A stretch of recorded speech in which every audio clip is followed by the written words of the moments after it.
Conversations That Matter is a partner program for the Centre for Dialogue at Simon Fraser University. The production of this program is made possible thanks to the support of the following and viewers like you. Laura Jones, welcome to Conversations That Matter. Thanks for having me. My pleasure. Small business in Canada, it plays a vital role in our economy. How important is small business? Small business is incredibly important. They play an enormous role. Let's just look at employment. I mean, over half the private sector jobs are in small business. So small businesses create jobs, but they do way more than just creating jobs. You know, in an economic downturn, big businesses are really quick to shed jobs. Small businesses are not. They try and keep their employees, and what that does is it creates a lot of economic stability, even when we do have economic downturns. That's a really important role they play. But beyond that, I mean, they are just so connected to their communities, because a small business owner isn't some guy on the 34th floor of a big office tower, right? They are talking directly to their customers, and they are really involved in their local communities. So they're doing things like supporting the local baseball teams, and they understand their customers. That's why they're known for great service, and they really spark up our communities. They bring us a lot of joy, but we often kind of forget that. They kind of like, we take it for granted, right? It's like, oh yeah, that local coffee shop is always going to be there, or our favorite bookstore or restaurant, or you know, our favorite mechanic that does a great job on our car. We kind of take it for granted sometimes, but small business, incredibly important to the health of Canada and to our communities within Canada. How hard is it to start, run, operate, and stay in business when you're a small business? You know, I think a lot of people dream about having their own business, and the reality of running a business is a little different from the dream. It's pretty tough. I think it's very creative. It's almost art. It's so creative what you do in a business, because you think about making a loaf of bread and selling it in a bakery, right? You've got to take all of these parts, the flour, the sugar, the yeast, the labor, the rent that goes into making that loaf of bread. And the sum has to be more than the parts, because you have to make enough money when you sell that loaf of bread to pay your employees and to pay your suppliers for the flour and the sugar and the yeast. So it's an incredibly creative thing that business owners do, but they take a lot of risk to do it, because it's also an incredibly challenging thing to do. So yes, it's rewarding, but it's risky, it's challenging, and so it's tough to run a business. Well, now let's talk about the marriage between small business and government. Government sort of goes, well, we give you the environment in which you can operate, and so therefore we deserve to have a portion of the money that you make, even though we don't actually do any of the work. And the government says, and we're number one in line every single month for you to pay us. It's really tough, and I would say that right now things are very tough for businesses. There are a lot of increased costs coming onto businesses, a bit of a dog pile of bad policy being loaded on the backs of small businesses. So let's just look at a few things that are coming. CPP. CPP is going to be increasing for 7 straight years starting in 2019. And that's not just money out of a small business owner's pocket, of course. That is money out of their employees and their customers' pockets. So that's going to be very challenging. EI premiums, another payroll tax, going up 3% next year. Then you've got carbon taxes across Canada coming into play for small businesses. So you've got this big dog pile, and then you've got this massive uncertainty that's just been created when the finance minister announced in the middle of July, when, you know, of course, all Canadians are paying attention to public policy in the middle of July, the 1 month of good weather we get, right? I detect a little bit of cynicism there. Well, it's just, you know, in the middle of July, they announce a tax consultation on something that is just, you know, we're looking at a major reform to the way the small business tax rate operates. And these reforms look to us like they're going to be very, very destructive. I know we talked to many of our accountant members. We had a big call with them this morning, and they're very, very concerned about the impacts of some of these reforms. What are their major concerns? Well, they're basically making some pretty significant changes to 3 provisions, and the 2 that we're really worried about are how the government is going to treat passive income and how they're going to treat income sharing within a business. And you know, if you run a business, you know this. It's a family affair, right? The whole family is taking the risk. If the business fails, the family fails. Right. And so there are some tax provisions that have been put in place that help small businesses with that problem. And Somebody in government who recognized the contribution of small business? you know, Where'd that person go? yeah. Well, over time, this is why organizations like the Canadian Federation of Independent Business exist, right? Because you constantly have to fight for small business, and you constantly have to make sure that they have a seat at the table. If you're not at the table, as one of my friends once said, if you're not at the table in these negotiations with big government, big business, you will be dinner. And that is definitely the case when it comes to tax policy. Why? Why do we have to constantly fight to support small business? What is it that makes governments think, well, you're not a big enough constituency for me to really care? I don't know. I think sometimes, we look at the small business owners who have done well, and what we see is that they're doing well and their business is booming and they've got lots of customers, so they must have lots of money. Of course, we forget about the rent and the flour and the sugar and all of the things that you have to pay for. But we have this idea that, businesses have deep pockets, and some small business owners have done well. Good for them, because they took a lot of risk to get there. And what we don't see is all of those years when, they were borrowing from friends and family and the stress of that. And what we don't see is all the sweat equity that goes into that. So I think that's part of it, is there's a feeling like, and there's kind of a lumping small business in with big business, and all business have deep pockets. But small businesses are different. They work in very, very competitive markets, and it's often very lean. The margins are slim, the risks are big, and I'm really worried about these new tax proposals. And obviously, we're going to be fighting them very hard, but we're going to be engaging small business owners in the fight as well. That's the only way we're going to win this one. So when you take a look at the odds of surviving a small business, I read a fascinating article maybe a dozen years or so ago now, where it said that if you took 100 businesses, and in the first 5 years, how many of those do you think would make it through those first 5 years? And the answer is about 20. But you're not over the hump there. There's so many people who think, oh yeah, 5 years, there you go, you're home free. If only. Of those 20, how many make it to year 10? 4. So the odds are like 4% that you'll make it to year 10. And even then, it's still a struggle. And then along comes, you get a government that comes along and says, here, I'm just going to make it a little bit more difficult. Well, it's risky. It's very risky to what you're pointing out with that 4 out of 10 that are surviving past that 5-year mark, is that it's a very risky thing to do. And because it's risky, there have to be some rewards. And the small business tax policy have built some of that in. So there's some incentive for people to take these risks. Right. Because not everybody, if everybody wants to be an employee, then we have no employers. And that's a problem, right?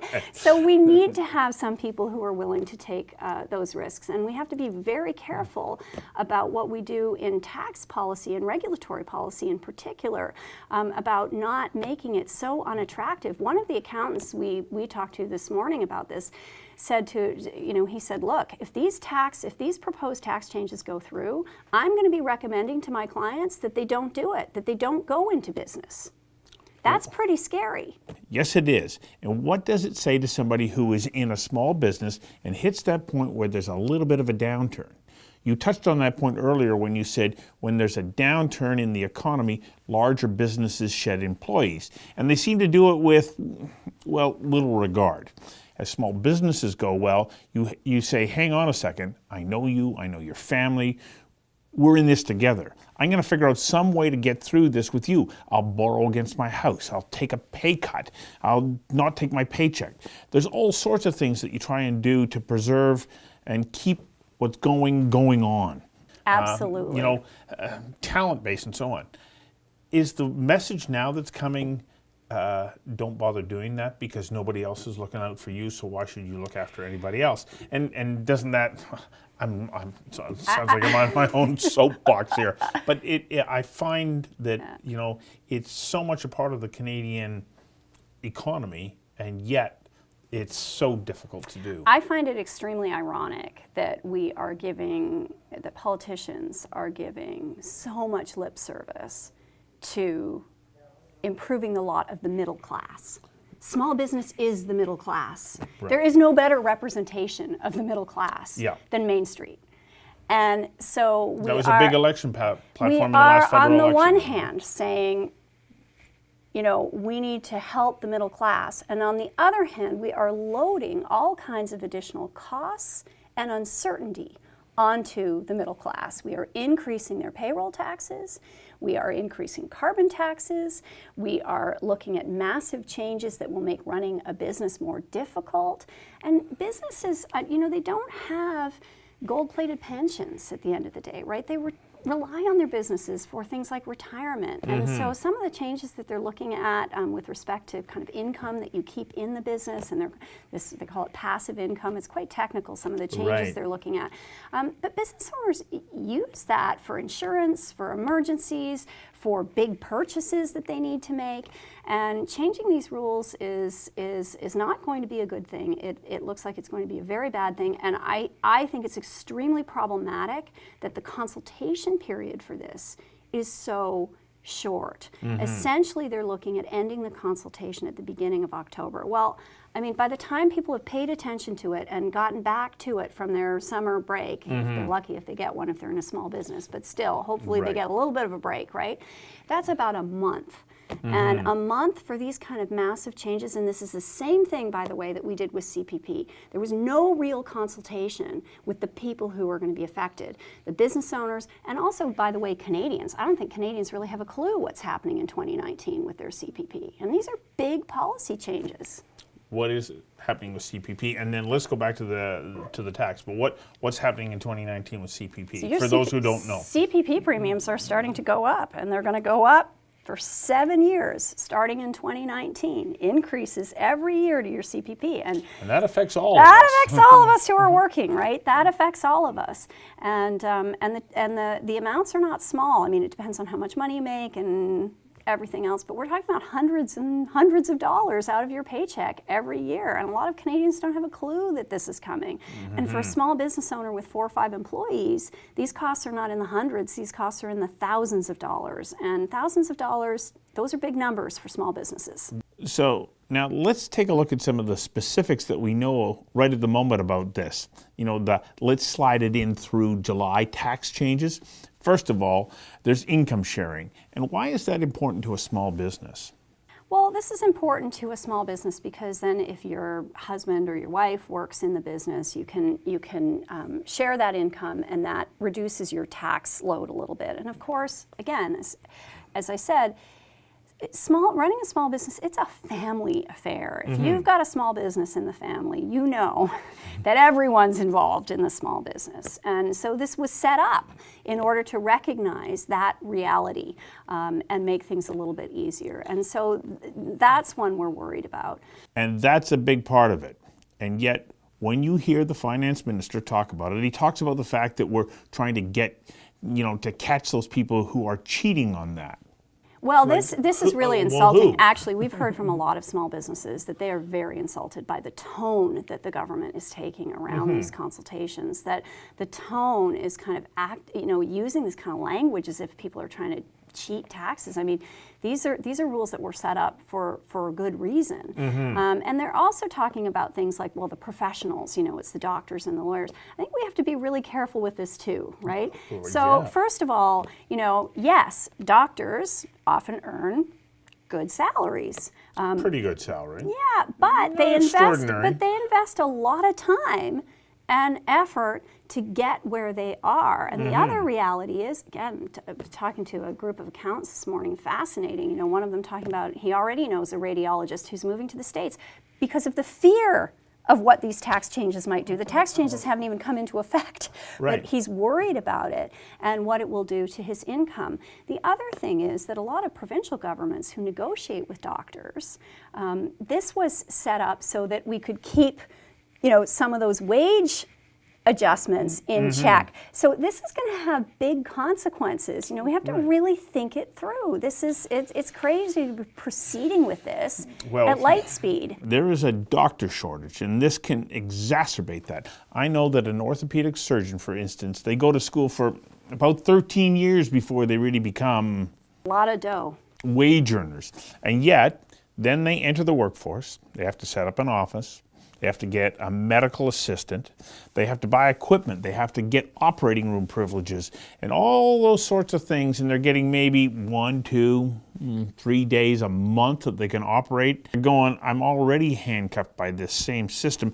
And now they're telling me that if my wife is my medical assistant, we can't be eligible for income splitting. How are we addressing the problems that are out there for real Canadians if this is what we're doing? Absolutely. No, you make some very good points there. But then the other part of this that I found troubling is at the end of having built a small business, you've put away a little bit of money, you put it into an investment vehicle of some sort. Now they're going to go after that as well, with no consideration for all the hard ups and downs where you financed the business, where you kept those people employed. From what we understand, actually, this is the most troubling piece of all of the reforms that they are proposing, because they'll now be taxing that money that you leave. And first of all, how they know what is just money that you're leaving in the business versus money that you are, I mean, how they're going to figure out what they're going to tax at what rate, that's going to be a regulatory nightmare. But the other point is that this money is important. We were talking to our accountants again this morning, were giving us examples of, there's a lot of seasonal businesses, for example, amusement park or a ski hill, and you can invest some of that income to insure yourself against adverse weather effects. You can put it in derivatives, and you know, it's a form of insurance. So yes, business owners are creative about how they use this, as we need them to be to keep the price of a ski ticket down. What's the message? What is the message that people are hearing ultimately, and what can you do to say, let's push this back, and no, keep going out there and creating small businesses because we need them? Yeah, I mean, I think the message is not the one the government intends to send. I mean, I do believe that there's a lot of sincerity around the idea of supporting the middle class. I think that's something that everybody can nod their heads yes to. But I think there's just a miss on this policy, and they really need to look at who this is affecting. And so that's part of it. But in terms of what we can do, you're not powerless in this. We're not powerless in this. There is a lot that we can do, and just contacting your MP and saying, I am not happy about what I'm hearing with respect to these changes that we're making to, why would we be increasing taxes on small business when they do so much good for our community? Okay, and but I know but does that actually work? Because it people does go, work. oh my I gosh, know. they don't even listen to me. I know, and people think, oh my gosh, you know, I don't even know who my MP is, right? Well, it's not that hard to find out who your MP is, first of all. And does it work? Actually, it does. Because when an MP hears directly from constituents, all it takes is about 4 or 5. You talk to people in constituency offices, they'll tell you this. Oh, when they get 4 or 5, 6 calls on the same issue, they start getting nervous, because that's a real, they know for every call they get, it's like the rats, right? Every rat you see, you know there's 100 more. Every call you get, there's many more people who are concerned about it. So I think it can have an impact. That's only one way you can go about, you know, expressing your voice. But the point is that as small business owners and as Canadians more generally, we do need to express our voice. We elect the people we are not powerless in this. We have votes. We elect the people who are putting in place these policies. And we need to tell those people that we are not happy with these policies. It's as simple and as hard as that. I know we're all busy. It's hard to think, oh, do I want to send an email or, you know, pick up the phone and call my MP? Do it. It makes a difference. And what are you at the CFIB doing particularly about this issue? And then how are you supporting small business generally? Well, you know, CFIB was founded on a tax fight, so we love a good tax fight, and we won that one back in the day. There was a proposal over 40 years ago tax small businesses at effectively double the rate big businesses are paying. We won that one. We intend to win this one. And we've got, you can go on our website, cfib.ca. There's a petition you can fill out. We're getting those petitions to the MPs. We're obviously talking about it in the media. We're doing a lot of meetings with politicians across Canada, with MPs across Canada, and sharing our concerns about these policies. And we'll be working with the government. We'll be looking for how do we constructively find a way through this. But we're very, very concerned. Our message is that we're very concerned about these policies. Well, I think it matters. The outcome of this really does matter. It does matter. Laura Jones, thank you very much for coming in and doing this.